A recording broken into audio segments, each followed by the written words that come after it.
Hello everyone, welcome to this edition of Coaching Conversations, and I'd like you to welcome my guest today. My guest is Julia Riewald. Hello Julia, how are you?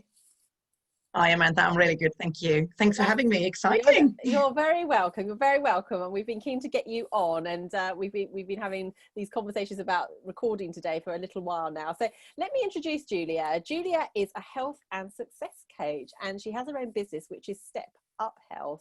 I first saw Julia actually on LinkedIn during lockdown, and you were doing a free webinar talking about gut health.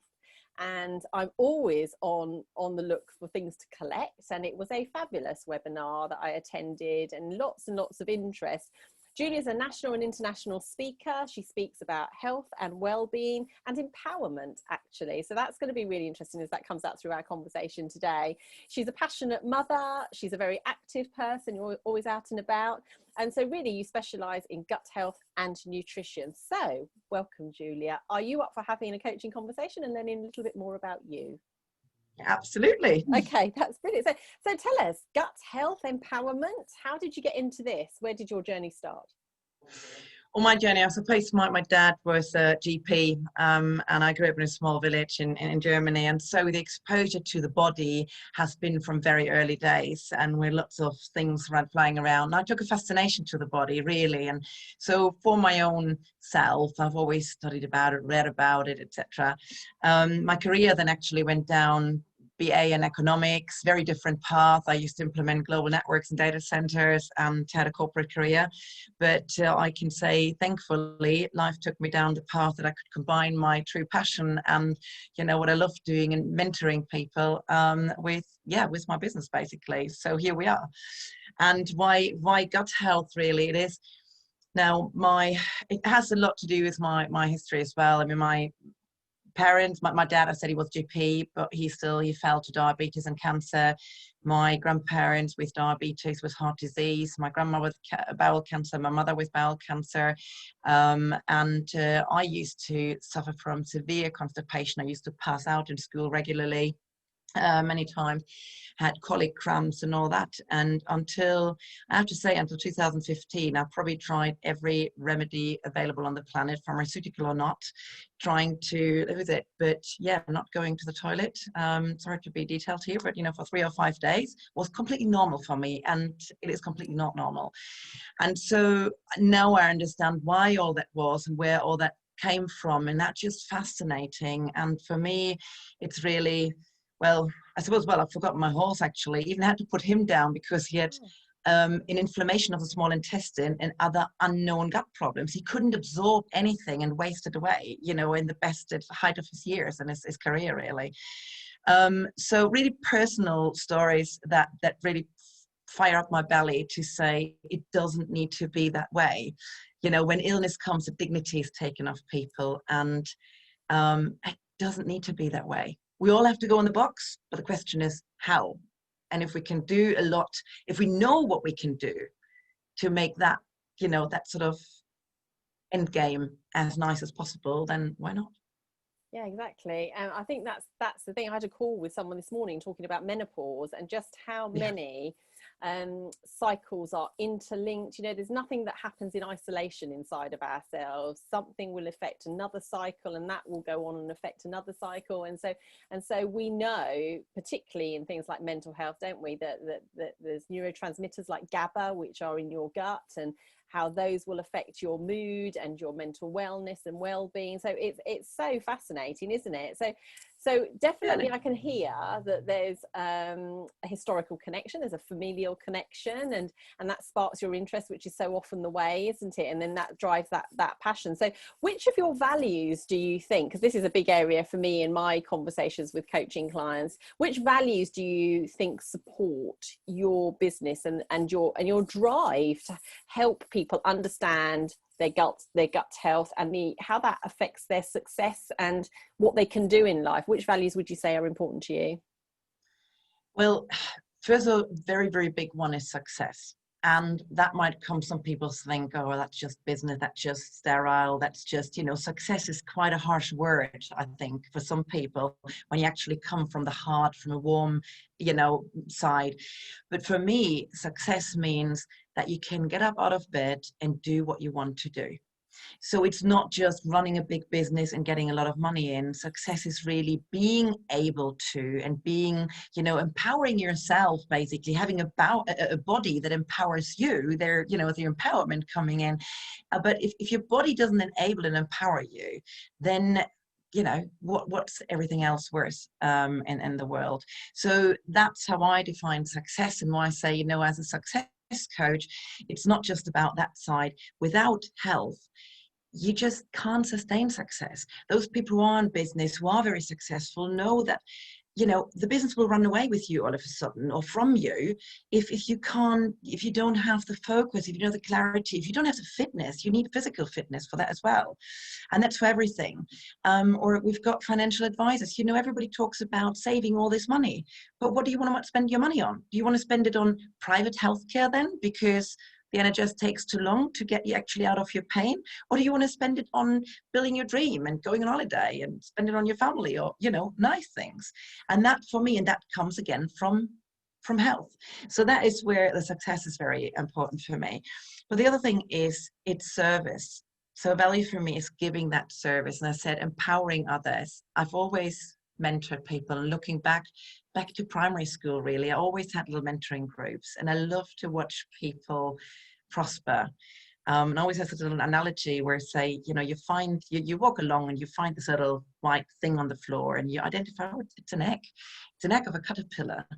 And then when that hatches, you have to find out what that caterpillar actually eats, because they eat from so many different greens. Everybody's different there.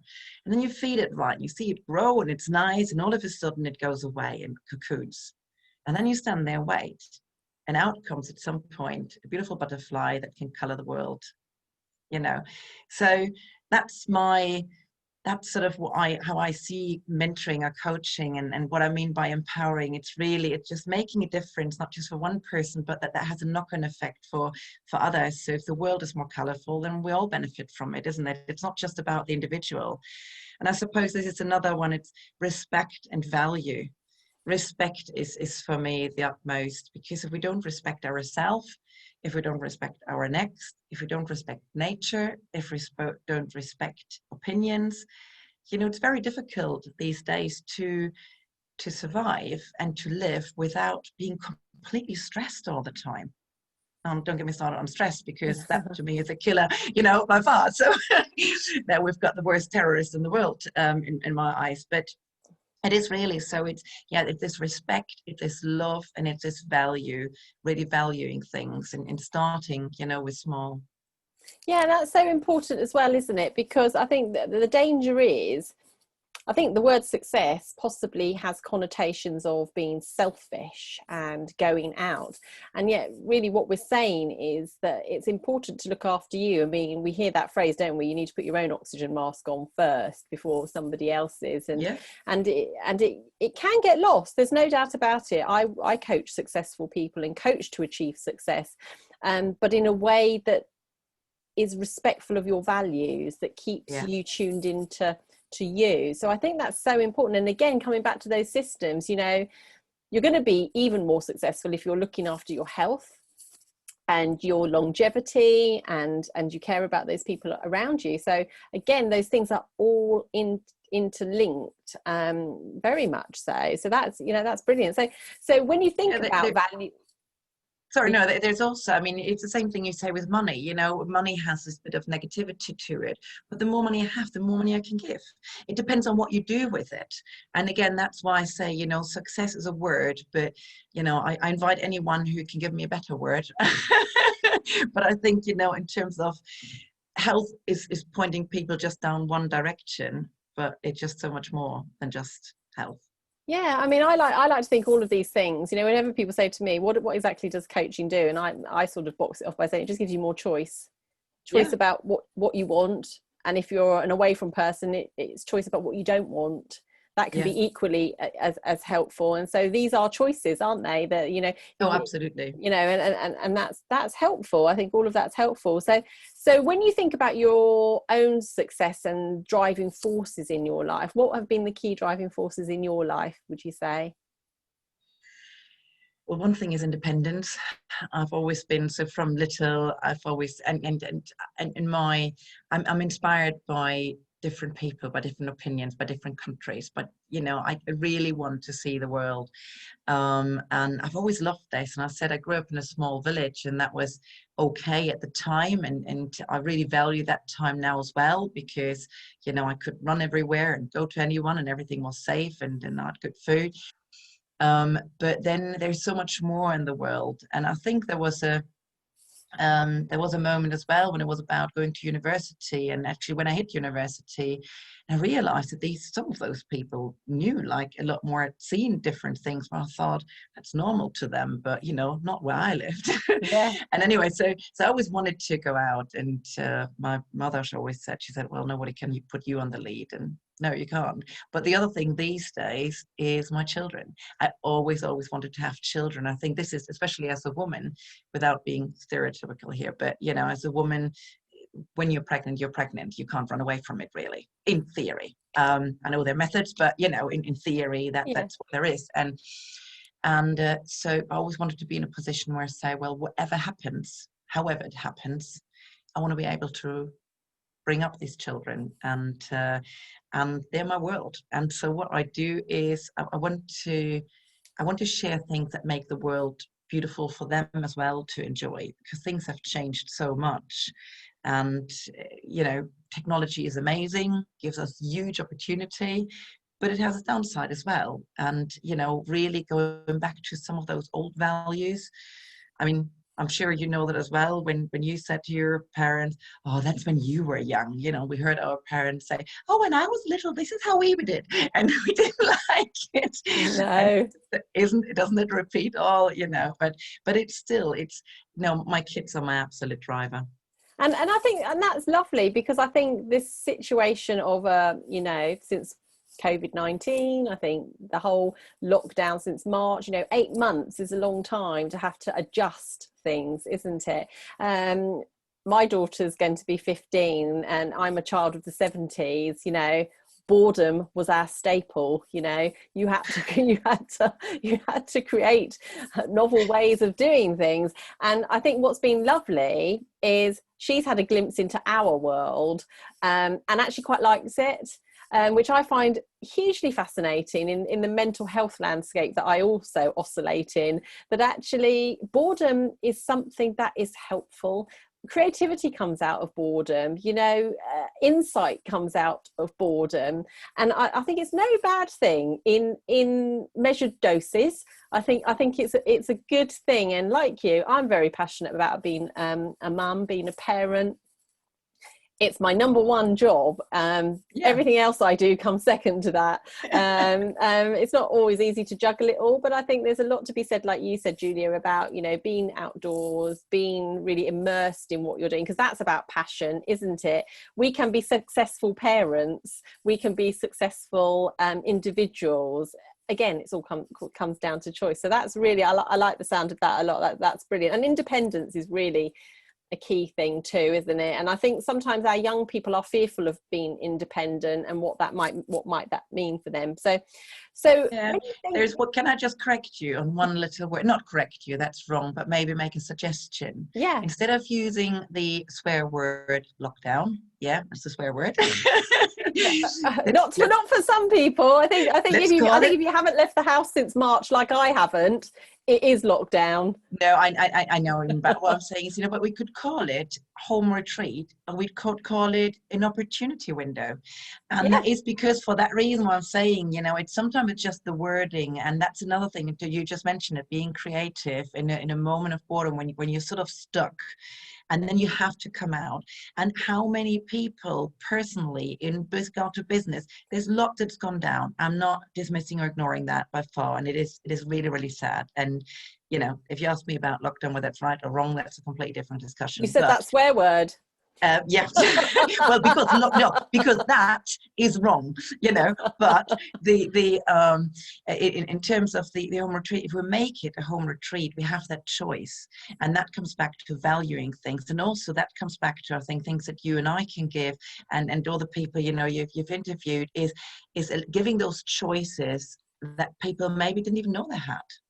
Yeah, and actually, and I would like to bust the myth that lockdown's been terrible. It's been probably one of the most productive, exciting times of my life, you know. Yeah. I can honestly say it has been so positive. This concept was born during that period. I've met so many people, so I will only look back with fond memories. And, you know, this week, for the purposes of history, you know, a vaccine is in the later stages of development. We're not there yet, but the reality is, I think it would be remiss of us not to all look back and think, actually, what did I take from that time? Because we can all take something. Oh, absolutely. Definitely, whatever we call it, whatever we call it. So I'm not a big fan of lockdown 2.0. I definitely am not a fan of that one. Thank you. So what about, the best advice you've ever received? What is, you know, in a life that's been full and lived, what's the best advice you've received, would you say? Relax. And are you any good at it? Are you any good at it? You know, it's always easy to teach, but not to do. I think that's, you know, every coach, it's very easy to make it plausible to, well, not very, but when you're a good coach, it's easy to make it plausible to other people what you need to do. But then because you're doing all that, and when you're into that field, it's very difficult to relax. And I am someone who's always on the go somehow. So yeah, in terms of coming down, which is so important, I do find my slivers of time throughout the day. I do, but still, it's the overall. And yeah, and I think back then, you know, many years ago, listen and think big. You know, don't. Those were, I would say, are the three things. Think big. You know, never stop your dreams. Never think anything is not possible, because it's all down to choice. Not everything is possible now, but nothing is impossible. And I think that's what we need to remember. And even if we don't achieve it in our life, we have a chance to set things up for a dream to be carried on or so. You know, might be time restriction of our own lifetime or so. There are restrictions, but still nothing is impossible. I'm a strong believer in that. No, and I like the concept of, you know, I do a lot of neuroscience work, and when I'm talking to my clients, and what's great about the brain is the brain doesn't dissect reality from imagination. If you think about something, your brain reacts as if it's real and happening right now, which is why role play is so powerful. And so I often say to my clients, think big, think in Technicolor, think IMAX screen, you know, take your dreams and make them big. And the things that you worry about, make them minute, make them minutiae, so they're almost invisible to you. Because what we think is invariably what we become. You know, it's a bit like, you know, lots of sayings around that, isn't it? You know, some people, I know we said earlier about, you know, you are what you eat. You know, there's different theories around that as well. So so coming on to theories and myths and coaching, is there anything that you would like to debunk in terms of a theory, something that manifests in coaching that you're aware of? What would you like to tell us that you'd just like to put to bed? I think I might be thinking about a health coach. What is a health coach, or what is a life coach, and the expectation that goes with that. I think when we hear this word, and it is difficult because it is a word that is very general.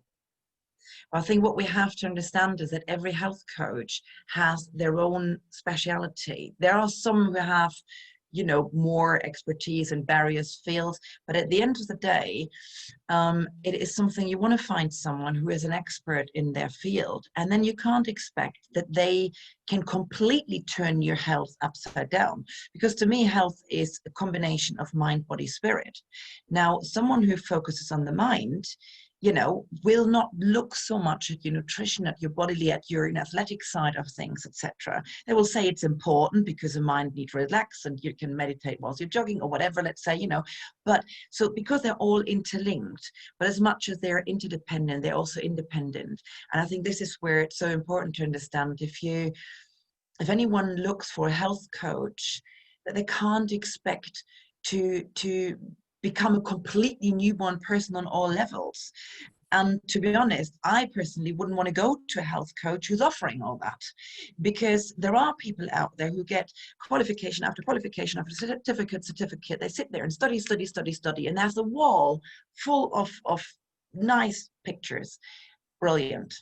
But what have they actually experienced in life? You know, do they really know what it means to give birth? Do they really know what it means to lose your mother, your father, your brother, your spouse? You know, do they know what it means to be made redundant of a job? Do they know what it means to be, have they really been there? And I think it's very important as a health or life coach, anything, that you bring experience with it.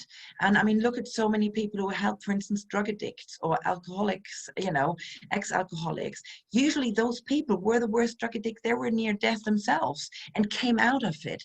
They know exactly how these people feel. And it doesn't matter. They don't need, to me, they don't need a single certificate on the wall to say, I can help you with your addiction. And they will, in my eyes, be the much better coach than anyone who has studied drug addiction and biochemistry for, you know, the last 20 years and got how many doctor titles on it. And I think this is just, yeah, so really, if there's a health coach, we all think, oh, it's just someone who's telling me to do more sport, to eat healthy, and to relax, you know, let's say that. No, there's a lot more. Health coaching is so specialized these days, and I would just like to encourage everyone to just take the blinkers off and just give different opinions, different views a chance. And also, when you do work with someone, you know, not every health coach is the same health coach. Often it can be the chemistry between the people that is so important, because a health coach can only help you as far as you allow it. I can't eat for the people. I can give you the choices. I can tell you what's happening in your gut or in your DNA and with your genes and how that is linked. You mentioned earlier GABA or depression, you know, with your brain and all that, and with the menopause things. By the way, we need good gut health to go better through menopause as well. But, you know, so, I mean, it's so linked to everything. But I can say these things, but unless you are open and you want to make that change in that step, there's nothing I can do. So with this general myth as well is, if I have a coach, then my life gets better. No. You know, it's not the coach who's doing the work. Yeah, exactly. My last guest last week was Lindsay Sharratt, and Lindsay, I mean, just knows so much about psychology, and she has lots of tools to back up her work. And she said tools are only helpful if they show something or they change the action, the outcome. Otherwise it's just a tool, you know. So I'm sure we've all got a melon baller in our utensils drawer in our kitchen. How often do we actually use it? You know, it's that sort of thing, isn't it? And you're absolutely right. I think a good coach will uncover motivation.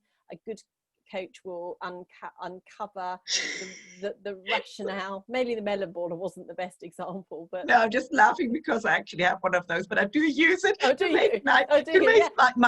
I use it to make butter balls and make it look nice when you decorate. Yeah, exactly. But there's technique, isn't there? So that's the whole thing. It's that confidence to have a go with it. Definitely, I do use my melon baller actually, because actually I've discovered that melon is really high in potassium, which when you're going through the menopause is really good for you. So I have actually got a melon baller. Very good. All good shops, I would imagine. So yeah, I agree with you. It's about what you can do with it. I think we do have to acknowledge though, for some people, the certificate on the wall is a reassurance for them. That doesn't take anything away from what we've just said, and I think it's that, isn't it? It's for the individual to find out who's right for them. And Absolutely. And I, you know, just to make this clear, I'm not saying certificates are wrong, and I absolutely value certificates and qualifications, and they do give us a certain level of standard. But I'm saying is when you speak to someone, then don't just go by that, and don't just expect everything just because health seems to be everything, you know. So yeah. that's Yeah, I agree with you. I think it's a whole picture approach, isn't it?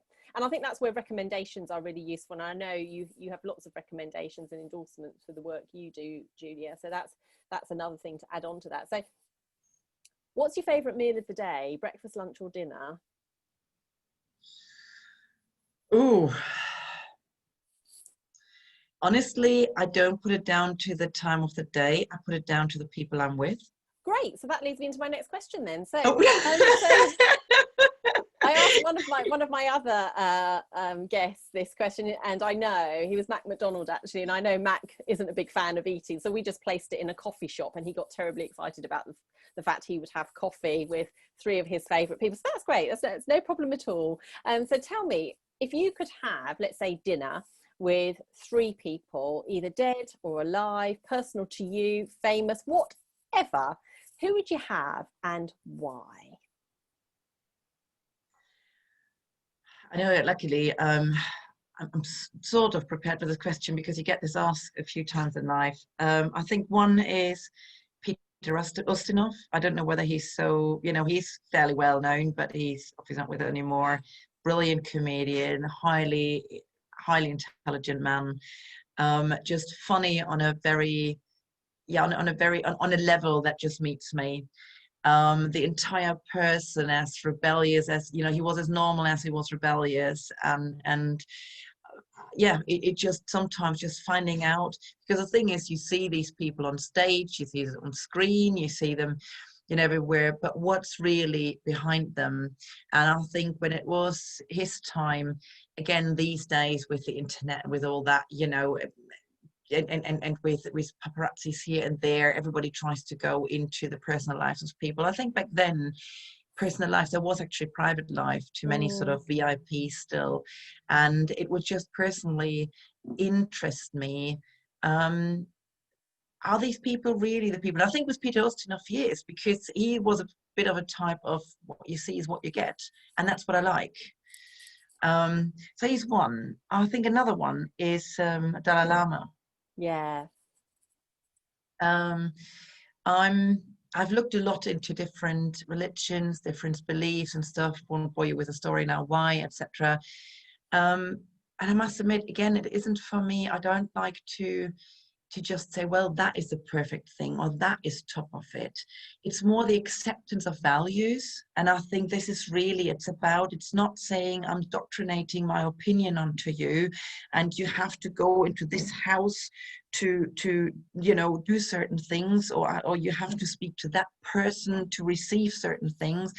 It's about, if we could all live with values that will mean that we're true to ourselves, but as well we can speak to, you know, we accept and we respect the outside as part of a team, if you like, as part of a group, then the world would be such a better place. So and you know, for someone in this age to sit there and having this peace and having this aura of just, you know, complete, he just lives on a different planet literally, and it's amazing. So yeah, so it would just be, I think, just listening to his voice, or just having this presence would be enough.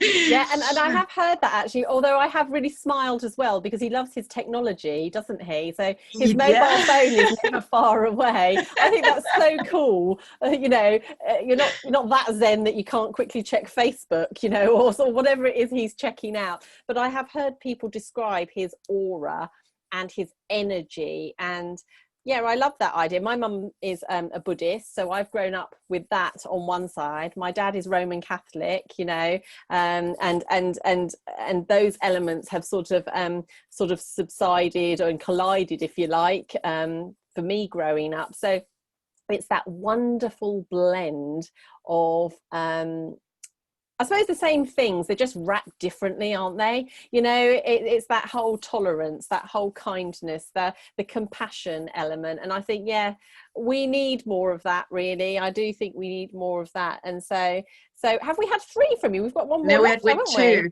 Now the third one is a bit of a difficult one, because I mean, since my mum's passed away, I think since it's longer the years go on land, I think sometimes it would be nice to have a chat with her again and just say, say thank you for things that we couldn't say thank you to, or Yeah. about things that we learn. I mean, I think when we're teenagers, we understand that when our parents say you only know that when you get there that they are right, which annoys us even more, because then when we understand that they are right, that's even more annoying.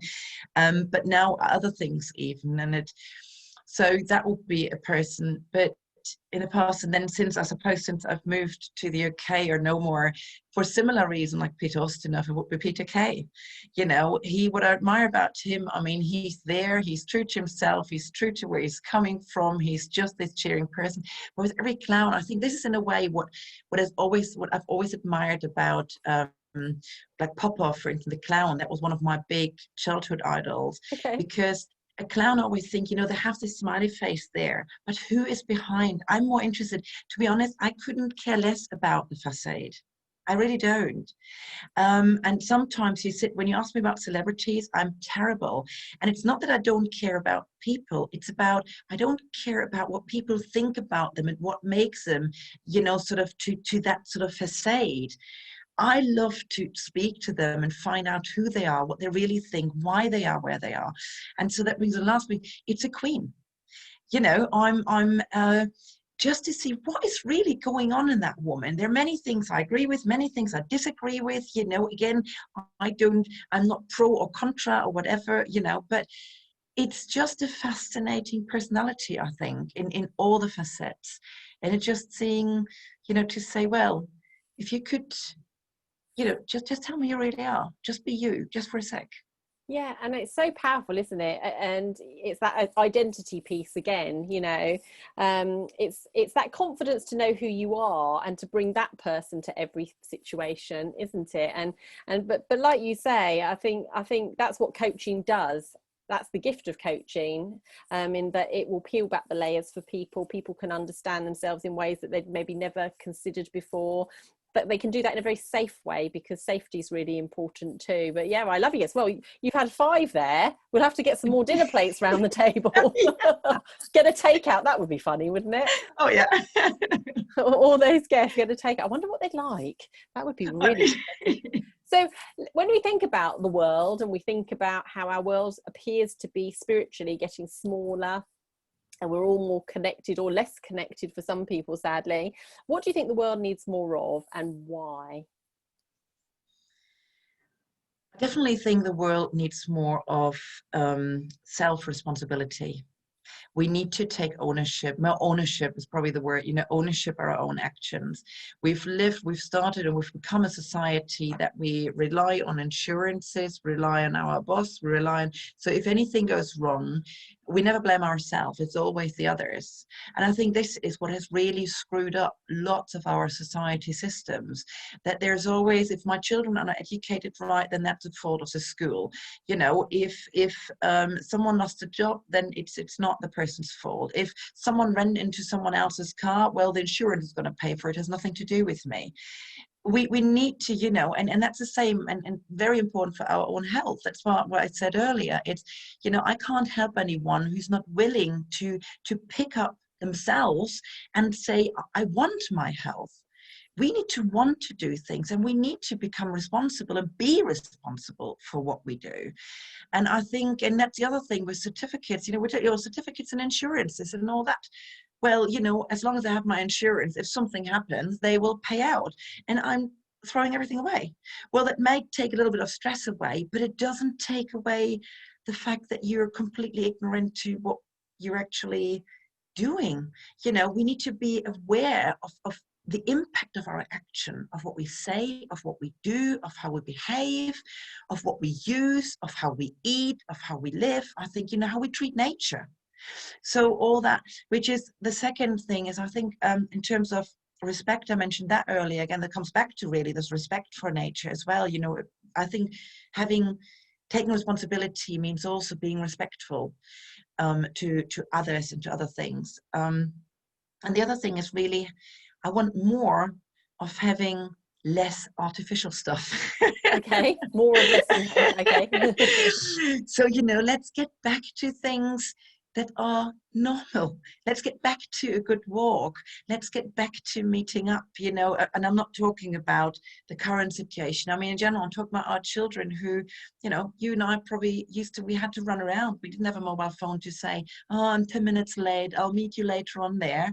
If we said we meet at 3 o'clock at the corner of the grocery shop, then that's where you had to be. And otherwise, your friends were gone. As simple as that. So, and I think it's sometimes a little bit nostalgia, and certainly in terms of artificial, well, coming from Al's point of view, the toxicity that we're enclosing us with, the world we have created. Again, people can blame and say, yeah, but all these artificial things are on there. It's not my fault that the fruit and veg is sprayed. Yeah, but who's demanding the strawberries on the Christmas pudding and the oranges in summer? Yeah, they are produced, but only because there's a demand. So when that again is, what am I asking for? I can't blame pesticides, herbicides, insecticides being used. I can't blame fruits and veg being sprayed, animals being pumped up with artificial stuff and hormones and blown up and with water and stuff. If I want to see everything looking identical, and if I want everything 24/7. Exactly. It's almost as though people have given their power away, haven't they? Yeah. They've disempowered themselves, which Yeah. comes back to the point you made earlier about empowering yourself, claiming back that power that you have within you, that power to choose. And you're absolutely right. I mean, I've made so many health choices. Why? Because I'm motivated by the result of those choices. I'm motivated about what those choices give me and what they give other people. I think that's really important as well. Your choice, some of the best choices are the ones that go beyond just you. Oh yeah. Aren't they? That change other people's lives, change whole groups of people's lives. And so I think it's about, that quiet introspection for a lot of people that people just do not make the time to do. And that's a choice as well. But you're absolutely right. So I would agree with those things. We all have power within us, even when we think we don't. Power from within is a name of my page. That's what started it always. Exactly. So when you think about your business, Stepuphealth, what do you see in the next sort of 3 to 5 years? What do you envisage for your business when we go back to that coaching principle of make it big, make it bright, make it visually appealing? What do you see for your business, Julia? Well, Stepuphealth was literally born, the name as such, not the idea, but the name as such was born throughout, I think, the last few months, where I made a decision last year of taking my business a certain path down, and then, certain things were stopped, so I had to rethink, and which was great. So I think it was a massive opportunity. And so definitely it's making this a brand, making people, helping people to step up to their success, step up to their health, and having coaching people and having people understand, buying into that, so that they can take away a better life. The other thing is I want to just really expand on the team I'm working with massively and globally. I'm already working globally, which is amazing. But I have a certain team set, a certain sort of amount, a certain size of business, which wouldn't mean anything to anyone here, so that I envisage, which will allow me to actually take a step back, to take a step forward. So I want to take a step back from the Stepuphealth in terms of the day-to-day, and be able to utilize what I get out of it to build on my big dream. So that after 3 years is starting, I've got a time set for there. And it has to do with travel, and it has to also do with building a community. So it's a dream that I've had since I was little. And those are the two things I'm working towards. And that's wonderful, isn't it? And because that's the thing, and I guess that's your motivation as well. And for most people watching this, I mean, lots of people love this series, and I think it's because what they start to realize is coaching has such diversity. And I think the thing that connects people is the fact that the coach is the person who epitomizes that motivation, that can-do attitude, that no problem is too big that it's insurmountable, and that actually when you draw on the power of you, you have got all that you need. Maybe you just don't see it, and the benefit of a coach like yourself, it means that those people can see it. So well, wonderful. I really wish you the best of luck with that dream. It sounds wonderful, and yeah, sometimes taking a step back is that epitome of success, isn't it? It's being able to step back, see things in the way that they need to be seen, and actually bringing other people in is always great for business, as we know. So Julia, we're coming to the end of the interview. It goes quick, doesn't it? Wow, it is, yeah. We're always surprised to go, how did that happen? So what is the best way for people to get in touch with you, to get to know you better, know more about you? Well, there is, as I said, my website is in building and under construction. That's something that's coming now. But the best would to email me, and that's at Julia, that's an A at the end, Julia, not Julie, Julia at stepuphealth.co.uk. So it's all one word, Step Up Health. Yeah. Remember the steps. Good. .co.uk. Or simply, well, I'm on Facebook and Instagram. On Facebook, I'm on as Power From Within, or under my name, Julia Riewald. And then there's always my phone, of course, 07902 214 534. Brilliant. Well, it's been so nice to speak to you, Julia. Thank you for making time for us today. We really appreciate it. And I'm sure people will be getting in touch with you because it's an area of coaching that I guess a lot of people don't know about. And I, for one, have learned an awful lot from you and the posts that you put on LinkedIn. Oh, thank you. Thank you so much for doing it today. And we'll see you next time. So I'll say bye for now, Julia. Oh, thank you so much, Amantha. Thanks for the opportunity, because just sharing options, it just means the world. So, and if we've managed to inspire just one person, that's already a great job. I'm sure there are more. Thank you so much. Take care then. Bye for now. Bye-bye.